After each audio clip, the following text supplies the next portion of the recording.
Grab your brainwaves tight, let's start the show. DJ, download, dropping heat today. Business tips, stocks, and the tech runway. Breaking news edges, cutting through the fray. Tune it up, turn it loud, don't drift away.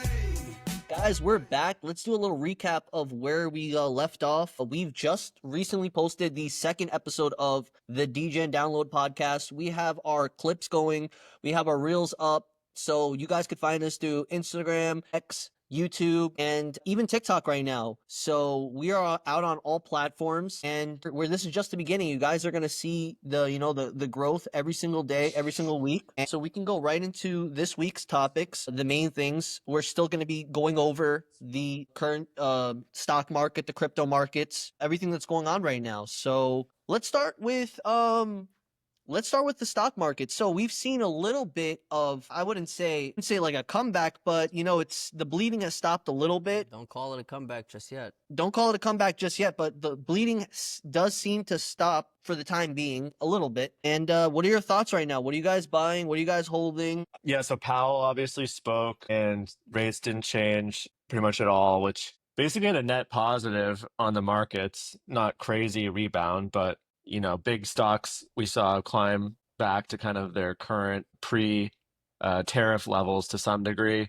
I thought some really cool stuff that happened this week with Nvidia. I keep wanting to count Nvidia out and Jensen Huang and that whole thing, but every week it's like a new announcement with Nvidia. And this week they basically brought on stage a robot, which was pretty cool. So they're leaning in super heavily to robotics, which is obviously the future. There's no doubt that, just with how fast robotics are growing right now, that we're not going to see probably even the next year or two, a home robot that's actually pretty useful, to our daily lives. So I don't know that AI as, a SaaS like ChatGPT, there's going to be a lot of competition there, but anyone that's able to become the leader in that robotic space will obviously be a leader for the long haul. So I actually bought another share of Nvidia recently, bought about 50K of Nvidia, which is not a huge position, but that was just kind of a play for me this week. And that was before that little rebound, just because I like that lean into robotics. Yeah. Oh, yeah, I would 100%. say when it comes to a company like Nvidia, right, a powerhouse, a company that has just had an insane move over the last few years, and with a real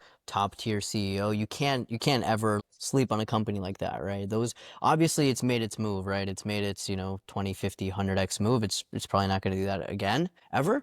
Wouldn't really be possible, but I think it's still a solid company with solid valuations. Going a little bit higher level, I want to talk about the rate cuts, or the lack thereof. So I watched a good video, and someone who I get a lot of good insights from when it comes to the stock market, we'll give a little shout out, is Jeremy. I believe his @ is Holy Smokas. He is a really high quality, high level investment thinker. And while everyone's talking about the lack of rate cuts, I mean, he's talking about something else. And I've been, listening to him for a while, and it's starting to really kind of like click. I think, when it comes to interest rates, it's not really about the Fed funds rate, which is what everyone thinks about, right? That's what the Fed is cutting. It's more about the 10-year yield.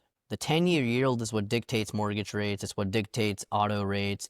And those are really the rates where the vast majority of like financial products are addressing, right? The biggest kind of debt product is a mortgage. Another huge one is auto loans. If the 10-year is actually going down, rates can go down, and we have seen mortgage rates actually decreasing. So that's why I think the market started to rally. And the reason the market rallies when rates start, when the 10-year starts going down, and when mortgage rates are going down and things like that, is because couple things. It kind of, means there's going to be a little bit more activity in the markets, in the economy, and potentially it's going to increase inflation. By, inflation, obviously the asset prices go up. So, it was a really interesting thing to think about. I will say where my head is at, I'm still cautiously buying really high quality companies. Last week I bought calls on Victoria's Secret, on Square, XYZ, and on blanking on Why would you buy Victoria's Secret? Why? Yeah. Yeah, I mean, it was just undervalued, like completely undervalued. I mean, it's I forget their Retail exact. plays have been tough though recently. I know it was trading at about X revenue with a decent balance sheet, and I actually think Victoria's Secret will probably make a I feel like comeback. girls are wearing lingerie anymore. Like, what kind of chick is bringing it in the bedroom and you're like lingerie. Like I feel like our Nah, it's still a parents' thing. It's still a generation. thing. Nah, it's still a Nah, thing. But also, honestly, Dakota has a good point now, especially with like normal clothes of today are basically like it's actually pretty funny. And I don't know if you guys ever saw that episode of Seinfeld where Kramer crashes his car because some woman was walking Yeah. around in a bra and she had an overcoat and I'm like, wait, bro, that's like damn near bro, standard, like a That's little what bra. Fashion Nova is now, though, right? Like Yeah, Fashion Nova and all these companies are just like displacing what was the traditional bro, you walk down the lingerie street, market. you walk down the street in Miami, you walk down the street in LA, bro. That's what you're gonna see. I mean, if you're lucky, bro, bro, like Ben, might go even to be less than Arizona. that. Go to Arizona. Go to any state. You can. This is the thing. It used to be that. Well, yeah, it's only L.A., Miami, blah blah blah. Now it's social media. Man, all girls know what's going on with all the other girls. Like it's just like a hyper competitive thing. Yeah. So I it's remember in like, high school too, we used to like you would take your girl to Victoria's Secret. That was like a big honor. If a girl asked you to take her to Victoria's Secret, it was like, damn, like and this was even before Yeah, you're like in there, hook you'd bro. be You're hooking in up. there. Yeah, you'd be in there, she'd like take you into the fitting room, you might get to see something a little touching, but that was a big thing to get taken there. And then they had those So juicy that's how they do it up sweatpants. in. That's what. Yeah, they had the juicy sweatpants. I remember and this girl wore the juicy sweatpants, I remember, middle school, and they sent her home. So Bro, it's like, bro, the it juicy was couture, like too bro. much. I don't know about you guys, but I still see people like, not often, but wearing that the juicy couture tracksuit, bro. It's I crazy. like the juicy. I'm a No, no, juicy nah, advocate. that is that's pretty ratchet, You funny. bro. see a girl wearing juicy, and you're like, nah, she's too much. That's ratchet. That's Maybe that's two events that's 2007, a bro. We're boy done with wearing that. juicy something you call. Yeah, juicy for Yo, the. watch your mouth. Watch your mouth. Look at this guy coming at me, bro. Before we start recording, this guy's coming at my We neck, got the bro. sibling rivalry coming hot All right, yo, today. don't make me go Yeah, because down this over there, guy's bro. just talking nonsense, bro. Like, bro, Yeah, I'm talking obviously facts. you're talking nonsense, bro. You're No, I'm talking. telling it like it is. I'm This guy telling it like doesn't it have is. this. But He doesn't have his pulse. He doesn't have his let me ears. tell you so we'll guys. see Let me what. tell you guys. Yeah. To wrap up the Victoria's Secret point, I think people are sleeping on it, and I think that company in the last few years went directionally. So here's what happened. I started buying Victoria's Secret at around $16 to $18 a share. Rode it up to $44. I started trimming between like 36 and 44. Didn't trim that much. Trimmed a little bit. Literally went all the way back down to the 16s. Bought a bunch more, entered calls expiring within 1 month, and now they're all up between like 200 to 300% within a week. And it's just Yeah, it's just an I don't think it's undervalued a bad company. play. Yeah, It's not a I mean, bad it's like play. undervalued. It's not a bad play. I think the market right now is more based on optimism of future achievements of companies. And obviously, a company like Nvidia is super highly valued, and a lot of the future expectation is built in. Then you look at a company like Apple, which is interesting, also a very highly valued company, but I don't see nearly the equivalent operational expertise at Apple. I see a lot of financial management expertise from Tim Cook, but you look at the pipeline of future products and it's basically non-existent unless they come out with something, in their typical fashion where it just is a bomb drop and it's crazy. But they launch the Vision Pro goggles, which is a big flop for them. Snapchat's been doing their spectacle glasses for a long time. I actually saw a video the other day on the spectacle goggles from Snap, and they're doing a lot of AR games and things, which I think is very interesting, and it could be a good long-term play. I also saw this week that the founder of Zynga bought an additional 1 million shares of Snap, which I thought was super interesting. Zynga obviously was one of the leaders in mobile games Yeah. and really crushed Oh it yeah. in that space with like Candy Crush, Farmville, those types of things. So to see him buy those shares of Snap, and then he did a tweet that was like basically, hey, Evan Spiegel, I want to be involved in Snap. How do I get kind of into the, ecosystem of what you guys are doing? Which I thought was really interesting. Snap is a little undervalued right now, so I was looking at that. But again, Apple, not super bullish on their output. Nvidia, super bullish. Snap, could they be investing in something that's going to be a bomb drop, in the gaming space? Potentially. So I'm looking at that as a buy maybe Yeah. next week. That's a really interesting call out. I sold all of my Snap stock. I think most of it I sold around like $17, $18, $20. I sold some like super high up, but then as it went down, I was still up because I got in like at $10. I'm actually looking at it right now. That might be a really great call out. Like here's the thing about Snap. I think less and less people are using it. I haven't actually used Snap like really in about 5 years, but younger people are still using it. If you're in high school, you're still using it. If you're in college, you're probably still using it. And if they actually develop some really cool stuff, like the spectacles, like stuff that's actually useful, they always had really good AR. I think that could be a generational opportunity because, I mean, I'm looking at the company right now. It's at a under 16 billion market cap, trading near all time or at least like 3, 4, 5 year lows. Like this could actually be super interesting. I'm going to look into it a little bit more. I think potentially Leaps might be a good They have a option for good ad Snap. business too. Snap, I was looking at running, we run ads on Snap right now, and we had a presentation from someone on their advertising team. And basically, Snapchat has access to about 90% of people under 16 in the United States, which is a crazy stat to have access to essentially that many users. And as these users get, older and older, go out from like Gen Z, these very valuable audiences, these younger people. And in that community, gaming is super popular. You look at games like Fortnite, for example, that have done super well. They have these in-game purchasable products that you can customize your avatars with. Obviously, billion-dollar company there. And then just that tweet from Mark Pincus was kind of interesting. It just said, bought another 1 million shares of Snap at 848 to 858, buying my way into founder status. So that's a big tweet. Mark Pincus is one of the most successful founders. As I said, the founder of Zynga. That's a crazy tweet to make something like Yeah, that because that's that is a basically a crazy public tweet. statement.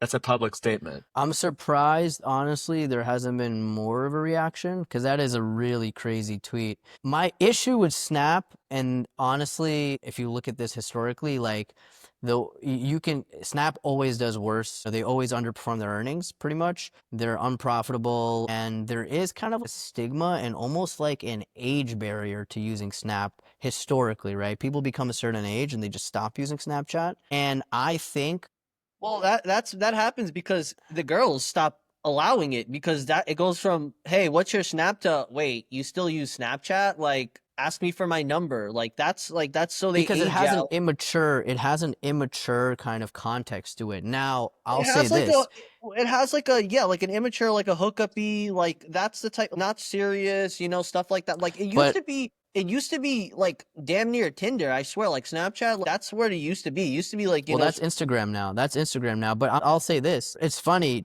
2 episodes ago, I was talking about Harry Sasson as kind of like this, effeminate, goofball clown. And a couple days ago, it came out that he's been like, he's got like a roster, like 10 tings on Snapchat.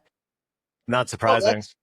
Not surprising, but I think it's That's not actually probably going surprising to at all help to me Snap because stock. I'll tell you this much. First off, he has a huge following. Second off, it doesn't matter. Plus, he basically repeats every single talking point that a girl wants to hear all the time. And then if, like we talked about last time, the kryptonite for women is accountability. So if you have somebody that's just reinforcing what they think, then obviously he's going to do good with girls. Like he goes up, he's like, oh yeah, fuck the patriarchy, fuck these guys. Yeah, you should be able to wear what you want, blah, blah, blah, do what you want, hook up with, whoever you want. And It's like that literally those memes where it's like this guy and he's crying and he's like, I can't believe women have to have so much pain like once yeah, a Yeah, month. And then it's like, and yeah. I'm 6 feet tall. Like, Six yeah. five, by the way. You gotta say, yo, and six I'm feet ain't it, 6'5". bro. No, but 6 feet ain't it anymore, bro. You got inflation now. You gotta be something like 6'3" to 6'5". Interesting thing with Snap, I totally agree. It's an age thing. And it's really the kids that are under 16 years old are using Snap pretty much every single I day. would say under As I 22. said, Under 22, like it's still really big for I don't people. open Snap at all, but Well, yeah, I we're think a lot of people do. A lot of girls use it to stay in touch with their friends as kind of like a group chat mechanism to show what they're doing during the day. And Snap also is very smart. The reason that they get so many recurring users during the day is that they pay creators more than any other platform. Snap is paying creators like David Dobrik, I think close to 70% of the ad revenue that Yeah. wow. they generate as a platform. So compared to YouTube and other platforms that typically are only paying like 10%, 15% of the ad revenue that a lot of creators generate. And then there's all these side deals platforms like Stake and other ones will pay obviously very well and will negotiate specific deals, which I'm sure Snap does for their biggest creators as well. But those creators essentially act as the pillars to bring users back. So it'd just be interesting to see if they can really Yeah. crack something that brings them revenue outside of the ad space, because I don't know that their ad product is necessarily competitive right now to Facebook's or Google or anything like that. I think Evan Spiegel has for some reason been hesitant to fully lean in on building out an ad first monetization method for the platform, which I don't think is the best move. I think a lot of that comes down to data science, targeting. If the results are there, brands will lean in with money. So he's just not leaned in on that for some reason. He's looking at monetizing through spectacles or something, but I hope it pays off. The Zynga move will be interesting to see if games kind of become their de facto move. Yeah, it's interesting, and I'll also say this. I think this is a little bit tough for definitely public companies, but also probably private companies too. That are companies like Snap, companies like Rumble, that are trying to like there's so many platforms for creators now, right? Obviously, you can be a creator on multiple platforms, but there is benefit to being like that guy on that one platform, right? So I think a lot of these platforms wait, sorry to are cut you off. trying. Well, you can only do that if you don't have an exclusive deal with them. Once you get a deal with whatever platform, you can only stream from that platform. If I have a Rumble deal, I can only stream on Rumble. I can't stream on Twitch. The Yeah, same way that, but as to grow your following 100%. I mean, you could stream on Twitch, Kick, Rumble, yeah. So what I'm saying is like you look at a company like Snap, right? And they're competing against Meta, they're competing against YouTube, they're competing against TikTok, right? Same thing with Rumble's competing against, Kick, and a bunch of others, right? It's tricky for them as a public company because they have to spend so much money. Like when Snap's giving up 70% of ad revenue, they're not making money. You know what I'm saying? So they have to do things like in the short term, right? It's kind of a gamble. Pay these creators all this extra money. Will it draw in enough people to the platform to actually justify the fact that we're just losing money essentially on this creator? And I think this is like kind of a risky bet, right? I've been holding Rumble since the IPO. I held Snap, I think like I held it, I was maybe holding it for like 5 years, fairly well on it. And now I actually think like might be a time to buy back in, still have to do some due diligence. But it is tricky when you are one of those types of public companies because quarter by quarter, you're getting reviewed. And that's what's been happening with Snap. Like every quarter, they've been missing expectations almost, if not 100% of the time. And then their stock price gets hit. And I think like the one time where they're actually able to like those expectations and really start to like change the trajectory of the company, we might see back, 50, 60, 80, $100 a share again. So it could be a generational opportunity at this point. Exactly. Yeah. That's why it's like, I feel like the asymmetric risk with just buying in at like 10 or 20K of Snap, just to lean in and kind of follow it. The downside is obviously that money could get wiped out. But if I was to say like, what's a great lotto buy right now, with Mark Pincus buying in heavy, the game side of things, if Evan Spiegel's willing to actually listen and kind of get his head out of his ass to like some degree, then I think it could be awesome. Another stock that I just started really kind of leaning into as well, and it obviously the big name, but is Netflix. And Netflix published at the end of 2024 that they just breached past 300 million paid subscribers, which is pretty incredible. That's more than twice as much as Disney, which is pretty crazy. So Disney comprises of Hulu, ESPN, and Disney Plus. So they're just growing at a crazy rate. I think the Netflix leadership is really firing on all cylinders right now. They did the Jake Paul fight with Tyson, which I think was really smart. They're, I think, going to become a powerhouse in these quasi-free pay-to-view events. You have to obviously have a Netflix membership to view these large sporting events.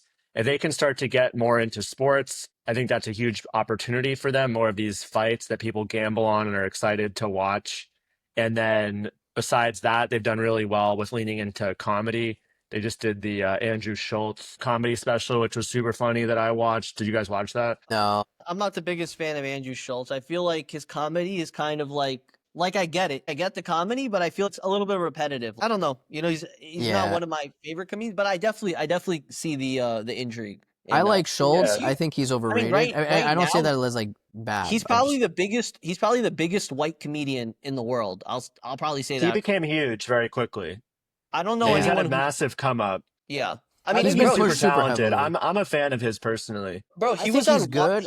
He was on friggin' MTV, bro. I don't know if you remember that show. Yeah. It's like I forgot what it was. Something corny as hell, but it was like something with him and that other guy. He does that podcast with Charlemagne.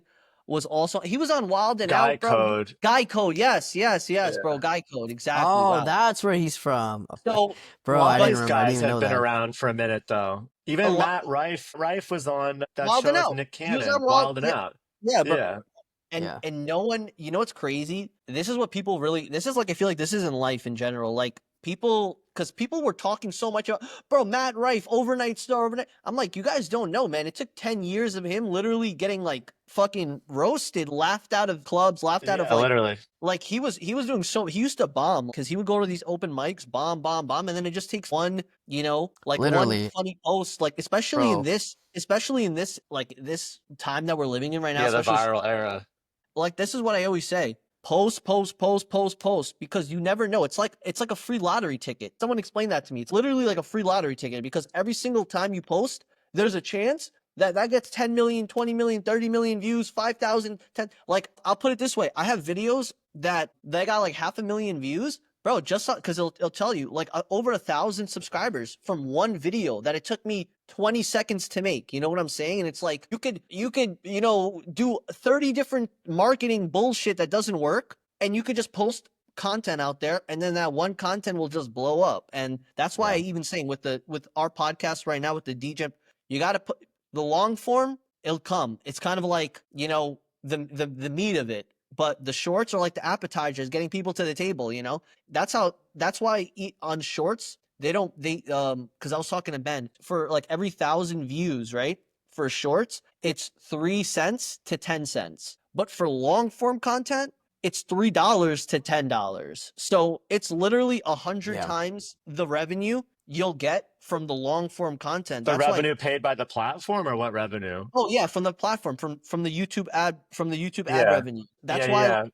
people like Mr. Beast, like man, he's probably making so much, like it's actually like ridiculous. I mean, He's making a ton of money, but he's spending a ton of money. listen, he's spending a He's lot got of to time. be making insane money. He just raised like in a multi-billion-dollar valuation too.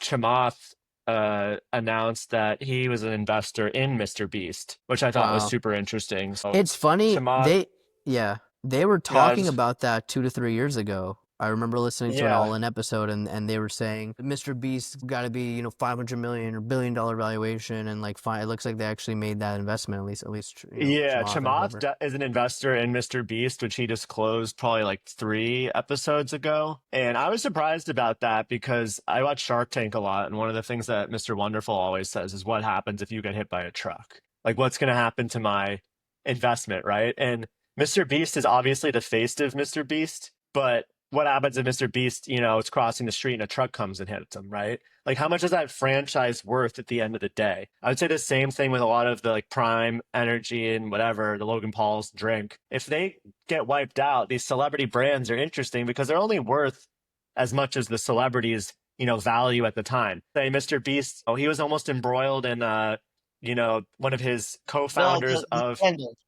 yeah, he was almost embroiled in like an underage child issue with his co-founder, Yeah. and he forced him out real quick, and he was able to handle that very well from a PR perspective, and I'm sure he hired like a top PR firm. But say for example he gets embroiled in something It's over. by I think it's accident, on over. purpose, whatever, it's over. So like, why are you Yeah. investing in this guy at multi-billion-dollar valuation unless you feel like you can make up your money in like a very short period of time, and you do like a ton of due diligence and you think put the paperwork in place? I'll be honest. I think he might have done it just like how people buy sports teams because it's kind of cool. And maybe he got into like a different valuation. I don't know. But I would say the Mr. Beast brand company upside, I mean, we're getting pretty close. Like, I mean, listen, I like Mr. Beast's content. I think it's actually super cool. I'm a fan.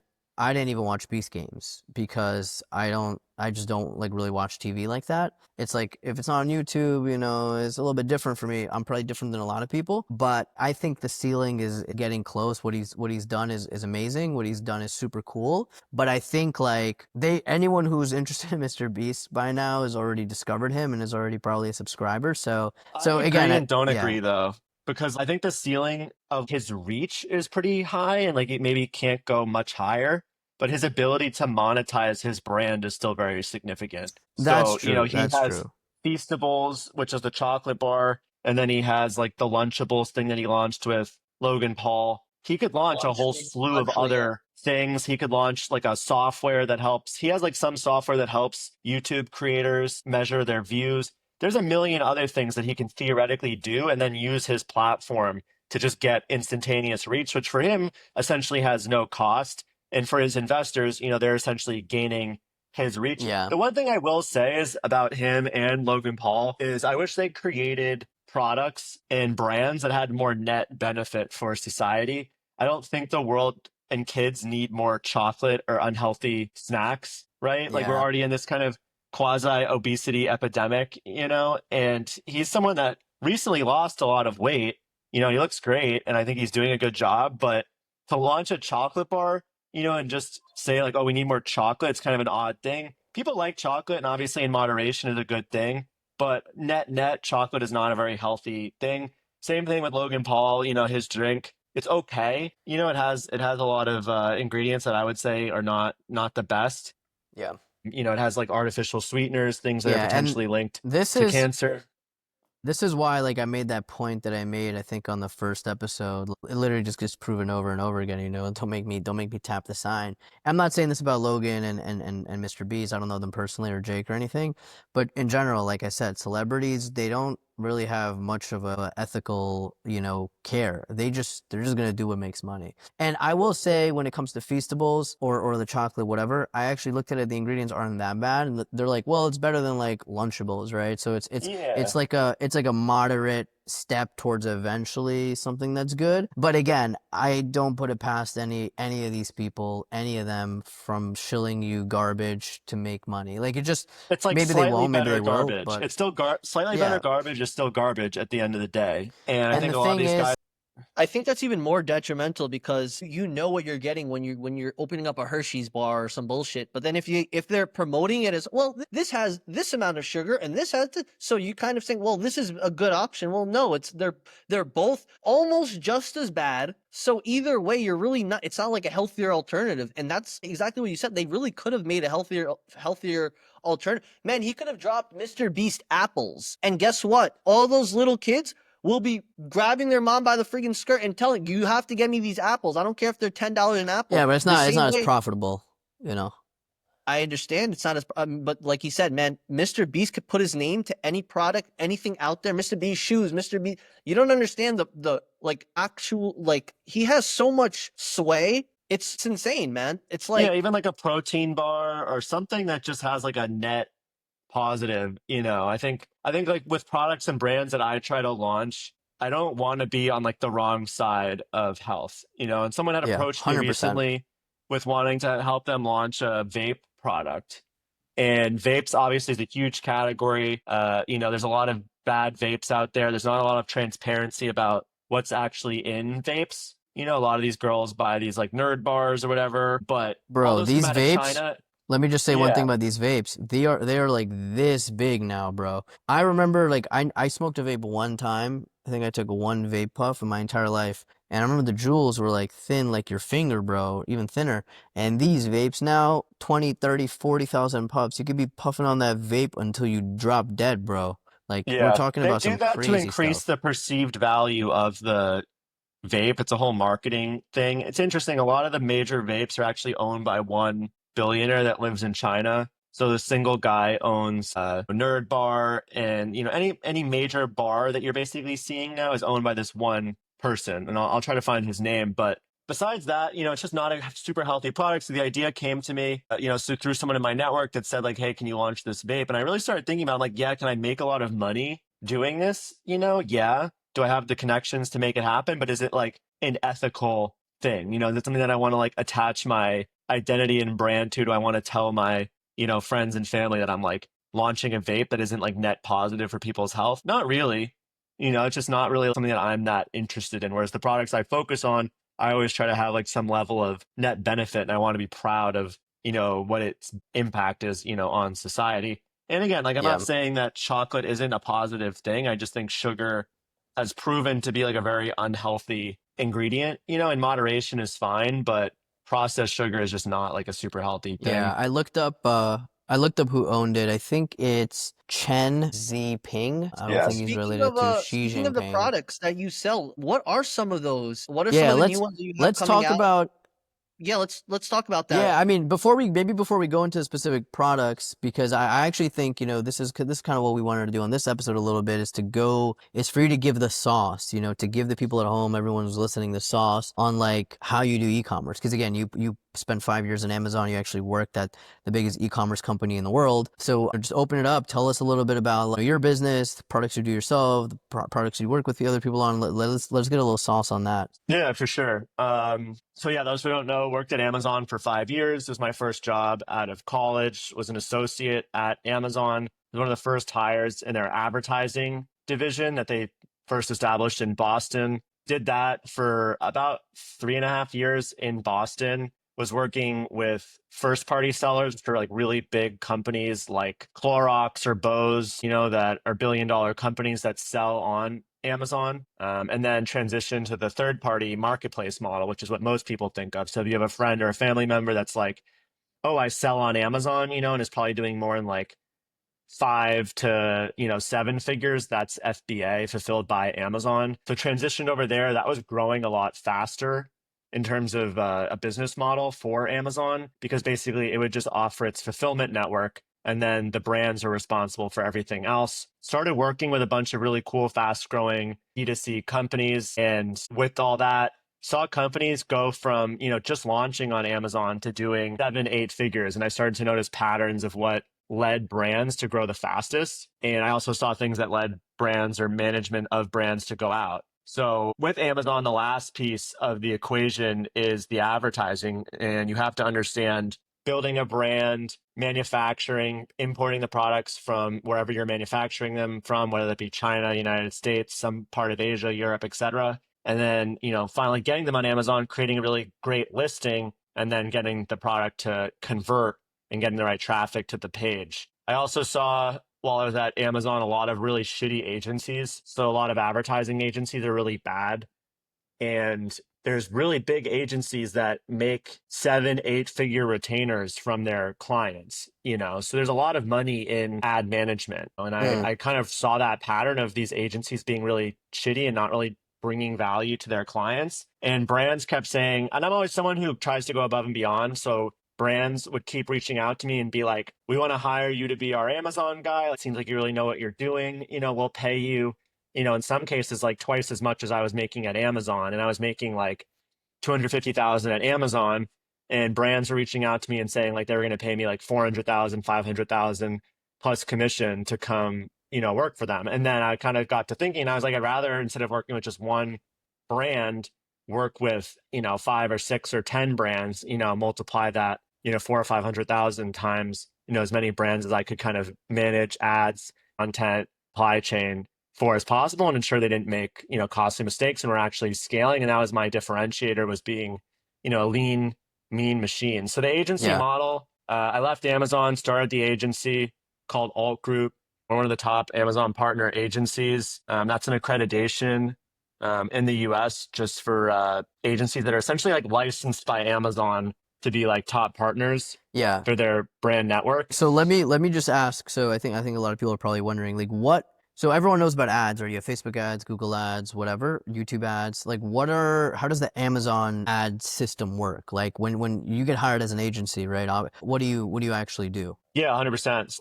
There's kind of two pieces of the Amazon equation. There's like your actual listing and your product, right? And you can control all of that. So you can have like the best images. You can have really nice renders of your products. You typically almost always want to have a computer generated render that makes your product look really good. And it needs to be really informative. Most people on Amazon don't read anything. They just look at the first 6 images of the product. So we spend a lot of time as an agency doing creative work for our partners. So we'll optimize the listing to make sure that as traffic is getting to the listing, that it's as high converting as possible. And Amazon reports all those metrics to you.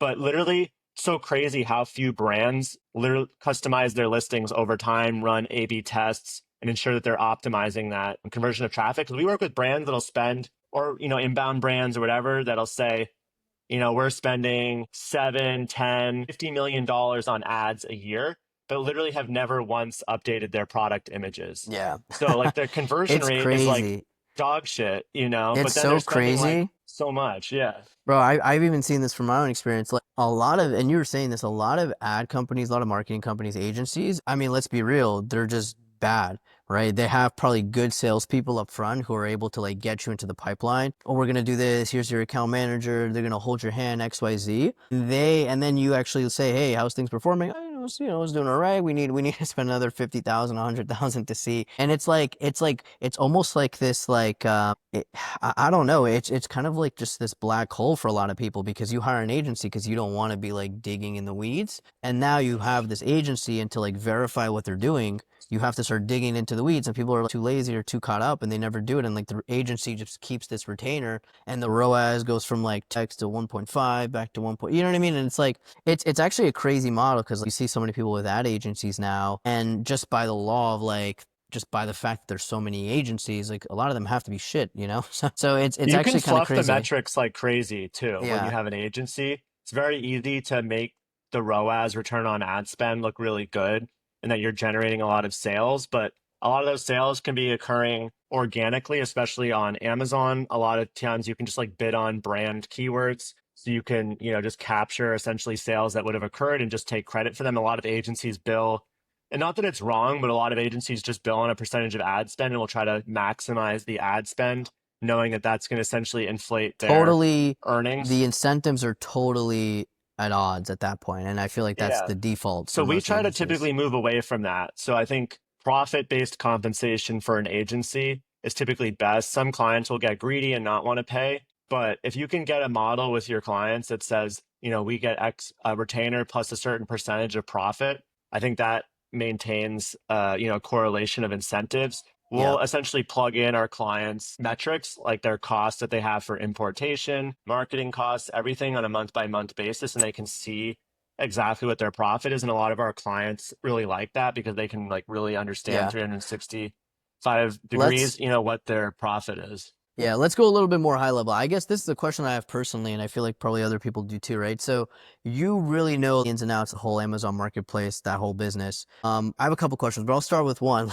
You know, when people buy stuff on like, people say, oh, I could just buy the same thing on like AliExpress or Alibaba or whatever. How true is that? Like, are people really able to, assuming you just you're cool with waiting 2, 3, 4, 5, 6 weeks, whatever, are people really able to just like get the same thing just directly from China? And by that, I really mean, are there a lot of sellers that all they do is just white label whatever is like on Alibaba or whatnot and literally just sell it to the US, the EU market on Amazon? Is that a real thing, or is that more of like just kind of like fake that people say, oh, it's easy to white label, it's easy to drop ship, but it doesn't actually work? What do you think? I think it's very difficult to make money with drop shipping. It's not impossible. And there's exceptions to every rule. The problem with drop shipping is you're just too dependent on the lead times of another party. So bringing things in from China will typically take you a week and a half to 2 weeks if it doesn't get lost. And then even if you do domestic drop shipping, like a lot of people will do print on demand, I think print on demand is an interesting business if you have like a good angle that you're doing print on demand. I recently started a business that does print on demand for like people put their pet's face on a t-shirt and then we design the t-shirt and ship it to them. That's been doing pretty well, but there's still a lot of price-based competition for that product. So even though we're doing well and we're selling on TikTok and Amazon, the sales are inconsistent and there's a lot of competition. The best way to make money online, if you're looking to start a e-commerce brand, is to actually launch a brand. So that's physically buying inventory in a product Yeah. that you feel like solves a gap in the market and then marketing it, ordering a amount of inventory that's practical to start to test the market, but it does require upfront capital. It's very hard with e-commerce to do any type of business model that requires no cost. There are a few exceptions that I think are interesting. I see people now selling ebooks online, which I think is interesting. So using AI tools to essentially make books or PDF guides and selling those on Yeah. the Amazon Kindle Digital store or products. making a Digital products are standalone, very big. digital Yeah. product. I think it's super interesting. And I think that's going to be a growing space. I was talking to my cousin about, because he's a very like big travel whiz. He goes all over the world. He like has been to a lot of really interesting places like Japan, the Alps, etc. A lot of people approach him and say like, what was your itinerary for this trip? Or like, what did you do? How did you do it? What are your favorite restaurants? My idea was for him to make a digital guide, 20 days in Japan, like ultimate guide, and selling that on Amazon for $14.99 or, $19.99. Yeah, it would take him probably like Yeah. 8 hours to make that, and even if he sold like 50, it's a great little business, to get cranking. Yeah, But it yeah, is so it's interesting, right? Because digital products, like obviously the cost of replication is so low, and that's why software businesses and those kinds of businesses are so profitable. It's funny, like just as an aside, and then I want to get back to the e-commerce because I have a follow-up question. You look at a company like Chegg, right, which made all of their money on like digital textbooks, and now they're going down the tubes because of the whole AI stuff. But they were, I mean, they were a cash cow. They were literally printing money for like a digital textbook, right? Because you don't have to make a real textbook. You don't have to pay for the paper. You don't have to pay for the anything, the distribution. So when you say actually build a brand, so you're saying, let's kind of clear this up. I'm down here in Miami. We got a lot of entrepreneurs down here, so, telling you to, invest in Amazon automation, invest in, this drop shipping, invest in all this kind of stuff. My experience with this, seeing people do it and even just slightly getting involved is there's no free lunch. That stuff is doo-doo. Probably stay away from it, as far as you can from pretty much all that automation stuff. It doesn't work. What do you, I mean, do you think, and then when it comes to actually building the brand, right, you have a lot of options. You can sell on Amazon, you can set up a Shopify store and start like selling on other places. How do you think about like where to direct ads and traffic to? Amazon or like your own kind of proprietary, or not really proprietary because you're probably using Shopify, but whatever, the other storefront. How do you think about that? yeah, I'll just say first of all that Amazon automation or, wholesale automation or whatever you want to call it is completely fake. No one's actually making money doing that.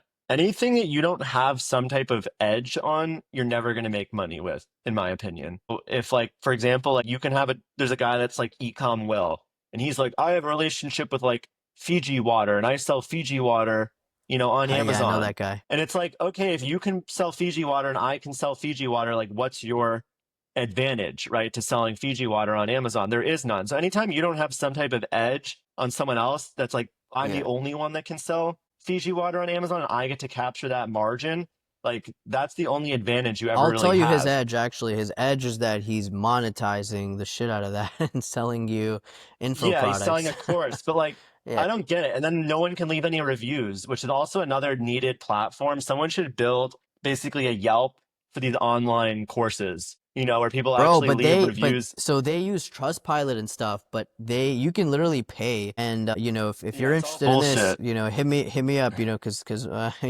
my agency can help out with something like this. But we're ethical about it. We're very ethical. Like I'm not gonna help someone who's a scammer, but other people do. And if you're a scammer, you can literally pay, and people will make your bad reviews disappear. But if you Yeah, are a good exactly. person and you're just So getting like hammered, just hit me up. So if you need fake reviews, see Ben. Besides that, Removing everything malicious reviews. yes, Ecom Will is going to hit you up.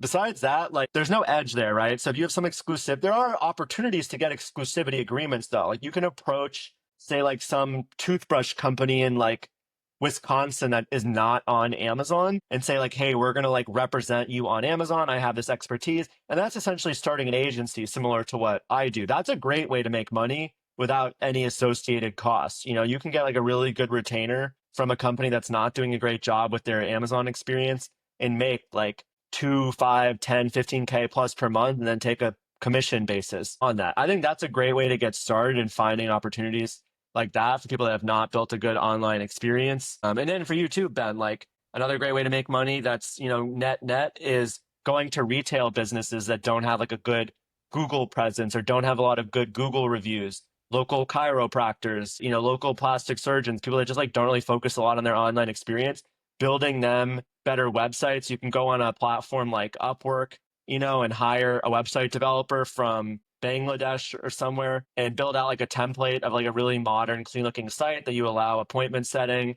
And then you improve their Google reviews and you take some, amount of money for every Yeah. appointment booked for that client. So that's just an idea, but back to like, how do you build, a profitable business online? it is building a brand. And there are strategies to basically identify, gaps in the market. So you do have to kind of have that, like, I see something that's missing here, from the market that's not currently available. And I think I can do a better job, than what's actively here.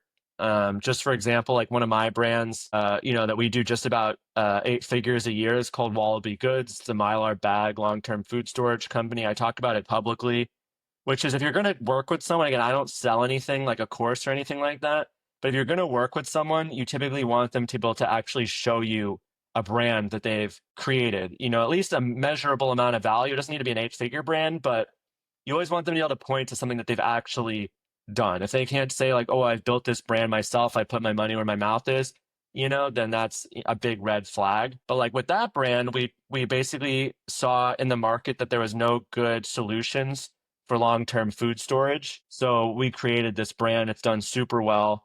We did it in a very clean, modern way that's trustworthy, made better products. An easy thing to do as well is to go to the Amazon pages of the product that say you want to create. So for at the time, it was for me oxygen absorbers, which are little like oxygen absorbing packets that you put in food to make sure that bacteria doesn't grow. And I read all the reviews, and like there's very consistently reviews that, people would put the oxygen absorbers in products and they'd open them and then all of them would go bad because as soon as they start getting exposed to air, they can all go bad. And they're in these packs of like 100 or 1,000. So I was like, why aren't these packed in like bags of like 5 or even individually sealed? It's not rocket science, but I saw that opportunity, and that is essentially my edge because our brand is always kind of innovating, and the customers report the things that they don't like on Amazon, which is really, an easiest way to go about it is like customer says this thing tastes like, doo-doo or whatever, right? So just make a version of it that doesn't, right? Or if you have like, a supplement that you're thinking of launching, like a good category right now is carnivorous supplements. So people do like beef liver supplements or things that have high iron in them. And there's kind of this like testosterone protein movement right now. Like there's a lot of products that I still think there's a lot of opportunity there. And these like legacy brands that have been around but have not really realized that this is like a market opportunity. Just read the reviews of those old products. Read the 1-star, 2-star, 3-star reviews. Anything that has a below a 4.4 on Amazon is an opportunity for you to create a better version. Yeah, and this is kind of like the gold because this kind of what you're talking about right now is kind of like the fundamentals of business, right? Finding the customer's problem, building a solution, and exchanging kind of like money for it, right? And then you're providing value and especially when it comes to like e-commerce and physical goods. I mean, we're seeing some crazy stuff. We saw Pepsi buy Poppi for like, I think it was like 2.1 billion. Crazy acquisition. And as you're talking, I'm literally thinking in my mind, like those liver chips, like people's food, like people are becoming healthier. We were talking about the Feastables. We were talking about that stuff. That's just one step on the progression towards eating clean. I think healthy is kind of a weird word. I think like eating clean is really like clean lifestyle, whole food, not the store, just like eating real foods. I think that's where most people who are like fairly affluent, and you don't have to be affluent because bro, a full meal at McDonald's costs $15, just for a burger, fries, and a large Coke. So anyone who's like health conscious and like actually cares about themselves and their family is probably going to be transitioning to that stuff. So there's like a huge opportunity, bro. I walk to the supermarket, whether it's Publix, Costco, whatever, and you see there's literally aisles that I won't even entertain walking down because it's filled with like, it's filled with Cheez-Its and Oreos. And it's like, bro, who even eats that stuff anymore? Probably a lot of people, of course, because it's still being sold. But personally, when I see stuff like the Poppi acquisition, I was always a big fan of like RX bars when I saw that acquisition a few years ago for like 300 something million dollars, I think. I mean, the opportunities are crazy because these like legacy brand, multi-billion dollar companies, you got Pepsi, Coke, Unilever, a bunch others.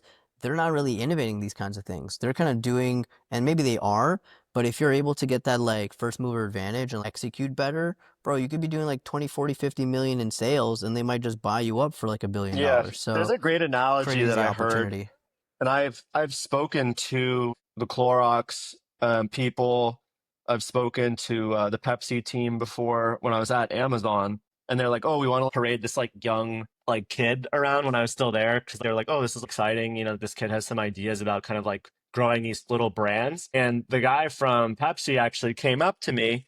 This was years ago, and he was like, a good analogy for how they innovate is that Pepsi is like a giant cruise ship, right? That goes in a single direction. And its only goal is to just basically move from east, to west. But then as it's moving, there's these little speedboats all the time that are going by it and they're like eating up. You can even think about it as like a giant worm. He was using the boat analogy, but like their little boats are little worms that they're eating, the other little worms. They're gaining market share, gaining market share, gaining market share. And then the giant cruise ship, which is Pepsi, inevitably is going to swallow up, those little, whatever you want to call Yeah. them, worms or little speedboats. Yeah. Right? But the big boat cannot move as nimbly as the small things, right? So you think about the Poppi, right, example. The way capitalism unfortunately works right now is there's like a certain amount of monopolies at this point, and you can consider like Pepsi one of those monopolies. I think it's more true for CPG than say tech or software, but these giant monopolies that exist within CPG have essentially captured almost all the distribution. So they own like all the shelves in CVS, Walmart, Whole Foods, etc. It's very hard to get into those stores. So you basically reach a certain point where, as one of these small brands like Poppi, where you've like discovered a new opportunity, which is health, right? Like Pepsi is not healthy. They're this giant cruise ship and they cannot pivot towards the health direction, but they own all the retail opportunity.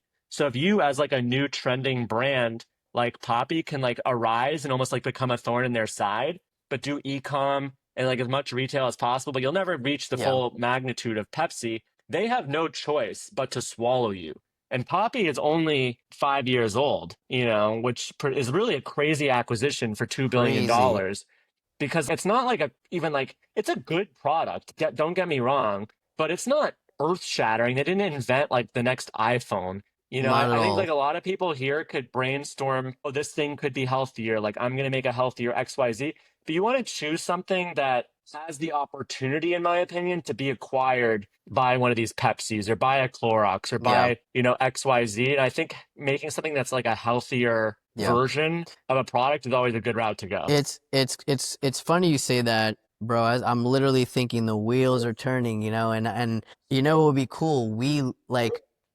We could literally start building something like that. And while we have this podcast, kind of just giving people like updates, a whole building in public, like, here's what we're going to do. Here's who we met this week. Here's what stores we're in, bro, because it's literally a crazy opportunity. You look at Coke, you look at Pepsi. These are like, just from a stock perspective, I recently started buying a little bit of Pepsi because cash producing, high dividend, and stock prices it has the perception of stagnation, right? So these, like you're saying, Pepsi has no option. Coke has no option besides acquiring new brands unless they're literally launching stuff, because the market is going to reward them for, not being stagnant, right? The market's rewarding them. Their prices are, their stock prices are kept high and kept solid at like 20x PE, 25 PE, 20x earnings, whatever. That's what PE means, like price earnings ratio. So for every dollar of profit that the company makes, the stock price is trading at like whatever, $25 on a 25 PE. But they have to have these acquisitions. They have to have these partnerships, because otherwise these behemoths worth 50, 150, 250 billion dollars, the market's just is going to start to punish them. So I think it's a crazy opportunity, especially like, I agree with you. I want to be doing stuff that's net good for society. I don't want to be doing some stuff that you go home and you like make $100 million, but you feel like a piece of garbage because you're ruining people's lives. There's a lot of businesses like that. So cool Another idea. thing We that's could talk about interesting it about offline. Poppi too is that I saw this really interesting image that showed their branding like 6 years ago and then their branding like 5 years ago. And they launched their branding and it looked like something that your grandma would go and sell at a farmer's market. And Mm, then you can look it up, like Poppi old branding versus new branding. yeah. And then they rebranded, and you can hire a branding agency to do your brand and like do a really good job for like 5 to 10K, and it's like so funny Yeah. that people won't spend that money and they'll like go and hire someone in a third world country and pay them, $100 or $200, but aren't willing to pay them like someone in the US or even Mexico has a lot of good branding designers. But paying for brand design can be like your whole brand at the end of the day. There's so many shitty beverages out there. And I hate to say that Poppi is like, it's not shitty. It's okay. Like whatever. I don't think it's worth $2 It's billion mid, bro. dollars. Let's be honest. It's fine. It's Yeah. fine. People like it because it's like the branding at the end of the day. It's branded so well, and they did a really good job with their marketing strategy, influencer strategy. They really blew up on TikTok super heavily. They leaned in there, but you need to have a product that is visually very strong. So like it's always, in my opinion, worth spending like that 5 to 10K to get your branding to be super on point. Because like with that novel, kind of like pastel, big logo, clear fruit flavors, looks healthy and new and modern compared to, Pepsi's older designs. Yeah. That's how they get that edge, right? Because the influencers hold it up on TikTok and you're like, what's that? I'm It's interested in this hot, thing. bro. Like Pepsi is not It's hot. Yeah. Like they try to make like even you had that song by Addison Rae, like Diet Pepsi, which I really like. So they're trying to make it like cool, bro. They're You trying to just make like Addison Rae. No, I actually like that song. I like Sabrina. I like it all, bro. I'm a pop guy, but Shout out. it's like there's nothing. Pepsi just isn't hot. But remember that commercial with Kendall Jenner that people made fun of? There's just something about it that's not cool, but it's literally producing. It's a cash cow, and unless they're able to bring in new blood and reinvigorate things, these like conglomerates, they're gonna start declining, right? And the directors, the owners, they can't have that. So it's literally I don't know how they do it. They're proprietary, whatever, but they probably have like money allocated. Like we need these amount of acquisitions over these Yeah. periods of time. And if you're able to penetrate that with something healthier, addressing a market that their core business, soda, is not addressing, bro, right now, I literally think could be like a golden age, especially if you price it well. You look at something like Celsius. Like, I don't know if Celsius is healthy or not. Maybe it's better for you than Monster. I don't know. But because the perception, I think literally just because of their branding, people think it's healthier because Monster is like that black, green, like looks death metally. Well, And even Celsius Celsius looks had like, to buy. They bought Alani Nu for $1.6 billion. bro, So and no that's one even like, knows what that is well, besides girls you. know what it is. Like the thing is, but you always have to choose that niche. That's what's really important. So like Alani Nu is a female forward. It doesn't say it specifically for women, but they make like pre-workout powders, energy drinks, things like that. They were able to capture a lot of market share in gas stations, but they chose that niche that they felt was underrepresented, which was women.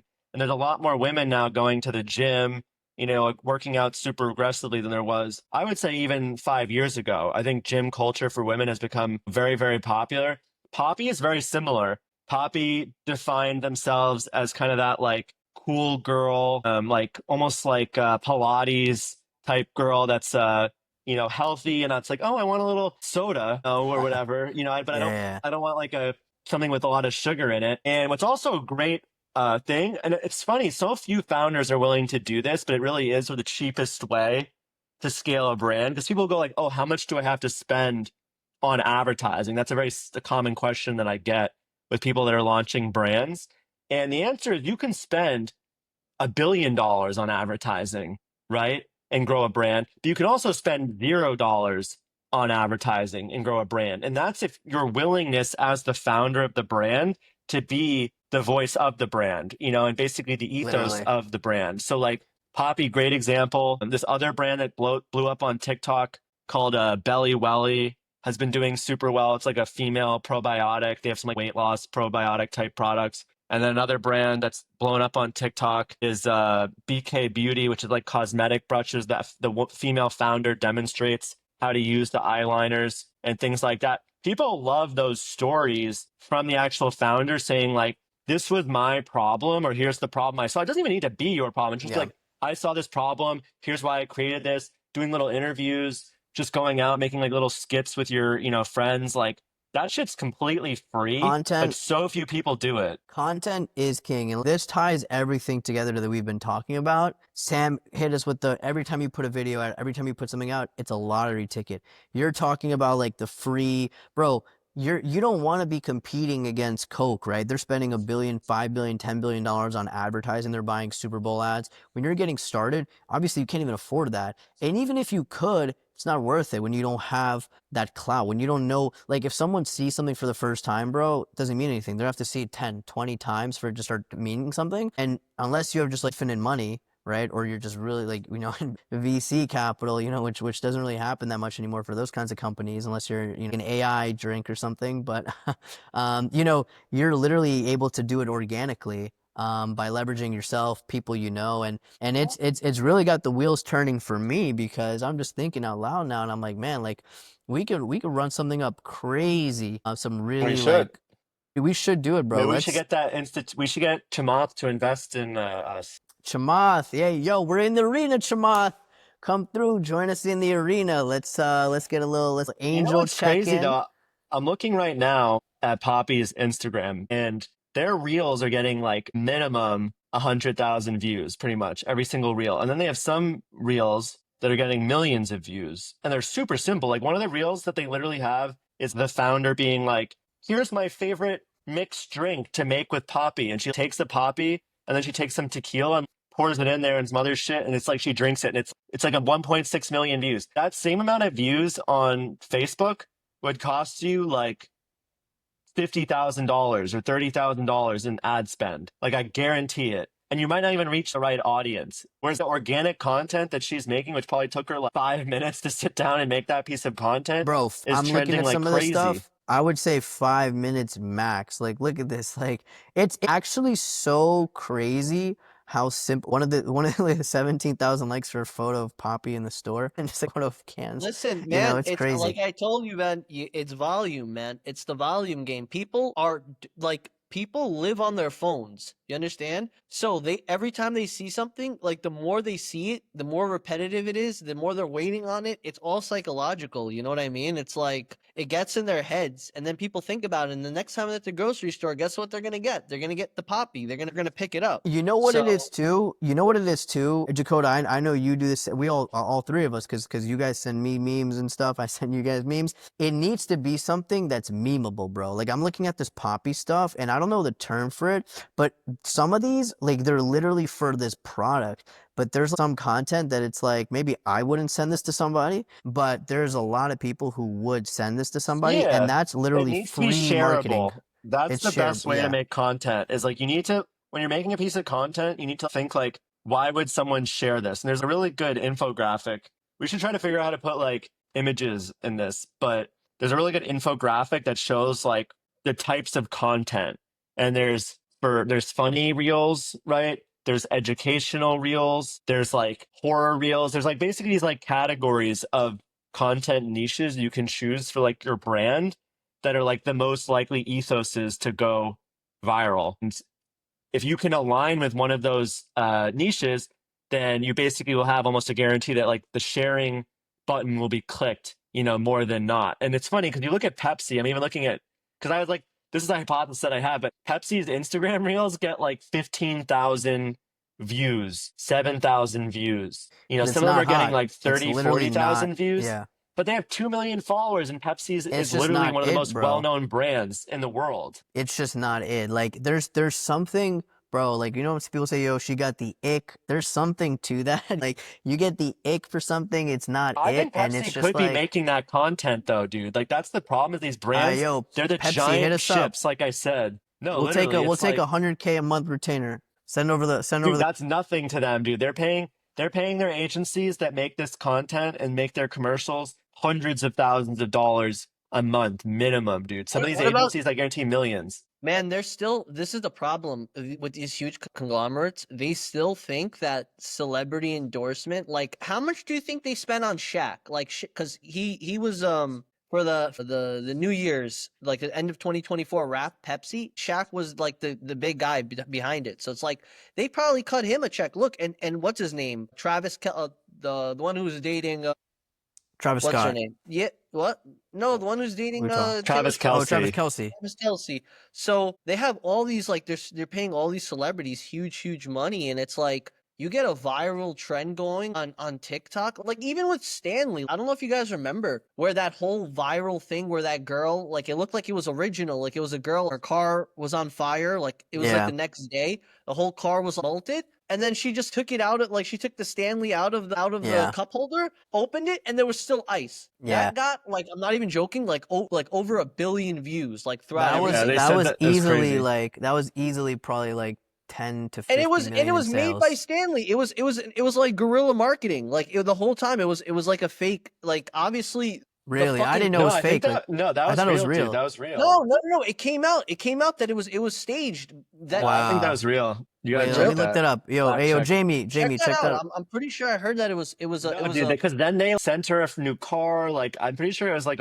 she just tweeted it and it just ended up being a ton. They call that earned media, basically, when you have people like those situations and like you have a really good product, things happen in the real world, and then you earn that media essentially for free. All right, so it looks like it's a debate right now. It looks like it's a debate whether it was a real, totally organic video, and then Stanley just kind of like used the opportunity, or whether it was staged. I think it was probably real, but it looks like there's some debate online They about it. capitalized on it for sure. Like Yeah, man. she posted it and then they like retweeted it and it just they went bought her like a car. I'm supernova. pretty sure, right? Listen. I know that it's not real because every single night I go to bed, bro. I have Sam the set the exact, fire in the car.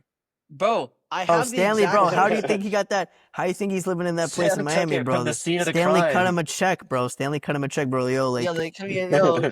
Miami Yo, ain't you need to cheap. set a quick fire for us. Like, Yo, chill, shit.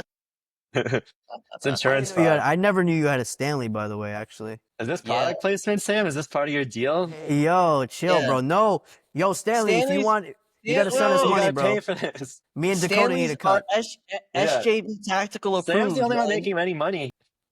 I'm just losing money every day So now. this is actually interesting too. So I'm looking at like real for real because you brought up the Travis Kelsey example. So Travis Kelsey has a reel on Pepsi, got 61,000 views. There's no way that he didn't get, close to $1 million to be the Pepsi rep. And Oh yeah. then Poppi puts Alex Earl, who's been blowing up like crazy, as Bro, and who a even reel. is that? Like, let's I not mean, talk we'll come about it, back but to that, but so then they post a reel with her. It gets the first reel gets 6.9 million views. The next crazy. one gets almost 700,000, and the next one gets 1.8 million. So like it's just interesting because you have Travis Kelsey, who obviously is famous but doesn't have like the social media allure, like the shareability element. And then you get Alex Earl, which is like debatably attractive female, but is super trending undebatably. And, Yeah. they capitalize on this like newer type of Yeah, content creator, which is actually a lot almost more valuable than these Celebrity. athletes. Yeah. And streamers are the new rappers. Like content creators are the new actors. No one cares. I'll be real. Kai Cenat probably has just as much of a celebrity reaction as maybe even more than as like we're talking about like a Leonardo DiCaprio, we're talking about a Jay-Z, we're talking about actual super triple diamond A-listers. He like there's like and yeah. he's From a making different audience, yeah, no, but I'll be but a real. younger audience, which is And probably more valuable. the compensation is there. I'm telling you, Speed and the other one, and Kai Cenat, man, I'm telling you, man, these dudes are making at least 5, 6, maybe even up to like $7, $8 million a month, bro. Like Bro, easy, I'm gonna Definitely. say this. I'm gonna say easy this, peasy, bro. lemon squeezy. They could be making $100 million a year. Bro, So it doesn't I, matter. What are you gonna say? What are you gonna say? Yeah, I'm just gonna say, like, bro, we're on this call right now. We're an hour 15 in, and I'm just getting hype because opportunities are endless, and the opportunities right now to compete against stagnant CPG companies, stagnant software companies, like big advertising, big finance. You look at these ad agencies, right? Like, go back to that Travis Kelsey example, right? The ad agency that contracted him, that planned the whole thing, that did all this, bro, they're making 6 to 7 figures. They're making a ton of, like, I'm not even talking about just the retainer. I'm talking about for that one post, probably like 6 figures. Kelsey's making probably high 6, low 7 figures for that post. And it's like, there's not a lot of value there. So if you're able to like be lean and like actually generate social followers, and which translates to revenue, not even necessarily like a lot of profit right now, bro, the exit opportunities are insane. And there is a part of me that's like, bro, F an exit, like, let's run it up to 50, 100 billion. I mean, listen, if we can run up one of these companies to like a couple 100 million in terms of exit potential, I'll be pretty cool with that. So, I mean, we've been going for Bro, a while. that's Go ahead. yeah, yep. Yeah, you I can was close just it. gonna say, this has been, and this is kind of like the point of the podcast, guys. For everyone listening, we want to kind of give the, not just the sauce, and we're dropping the sauce, but we want to like really kind of give people the information they actually need, totally, just for free, so you can go out there be a part of the DGen download community and like Community. just start some really cool shit. And like I was saying, you know, Dakota Sam, let's talk about this offline. I think there's some cool opportunities for us to even like start something, and we can literally build it alongside this podcast. And maybe by episode 100, we got a 20, 30, 40, $50 million a year business. And everyone who's got in early Man, might, that you would know, be the might open up some the cool the stuff. that'd We be definitely insane. need some merch. We need some DGen merch for Oh, sure. yeah, we'll definitely talk about that because I'm in the works right now for creating merch for my YouTube. So we could probably do that together. Yeah, We could 100%. Oh yeah. 100%. Any all last right, words, guys. boys? It's been real as ever, man. Been real. Each other. I feel like for out there, like just get started with some shit. I feel like so many people are just like listening to a million podcasts, listening to a million YouTube videos. Like just try to start making money with something. And even if you lose money, you gain the experience. It took me 3 things before I really started cracking.